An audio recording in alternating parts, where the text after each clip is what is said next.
İmişli sakini Parkinson xəstəliyindən əziyyət çəkən 62 yaşlı Nəcəf Həsənov ona təyin olunmuş əlillik pensiyasının dayandırılmasından şikayətçidir. Sarxanlı kəndində yaşayan Həsən Nəcəfov uzun illərdir Parkinson xəstəliyindən əziyyət çəkir. Onun sözlərinə görə xəstəlik səbəbindən ikinci qrup əlillik təyin olunub və aylıq 250 manat pensiya alıb. Zaman keçdikcə səhhəti daha da ağırlaşıb. Bununla belə pensiyası da dayandırılıb. Qurban vermirlər. Hətta mənə düşən o dövlətdən dərmanlarda onu da kəsdilər. 5 il alıram ikinci qrup. Xəstəliyi nə idi? Parkinson xəstəliyi. Mənim 7-8 il xəstəliyim var.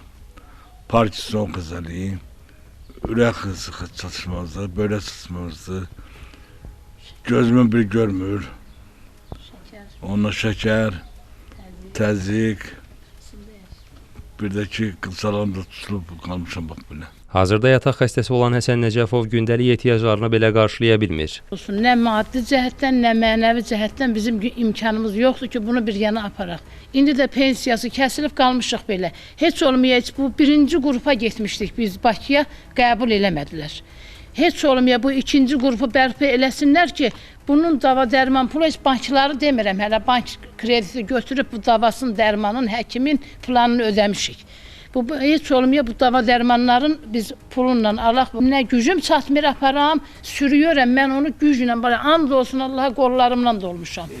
Yeriyə bilmir. Tibbi Sosial Ekspertiza və Reabilitasiya Agentliyinə Xəzər xəbərə bildirildi ki, İmişli sakini Həsən Nəcəfova təyin olunan əlillik müddəti iyunun 30-da başa çatıb. Lakin onun əlilliyinin yenidən qiymətləndirilməsi ilə bağlı heç bir müraciəti olmayıb. Bunun üçün vətəndaş qeydiyyatda olduğu poliklinikaya müraciət etməlidir. Tibb müəssisəsi şəxslə bağlı yenidən müvafiq sənədləri elektron sistemə göndərməlidir ki, əlilliyin qiymətləndirilməsi aparıla bilsin. Göndəriş daxil edildiyi halda qanunvericiliyə uyğun olaraq Həsən Nəcəfovun əlilliyinin təkrar qiymətləndirilməsi aparılacaq. Mövcud problemlə bağlı vətəndaşla əlaqə saxlanılaraq bu barədə ona məlumat verilib.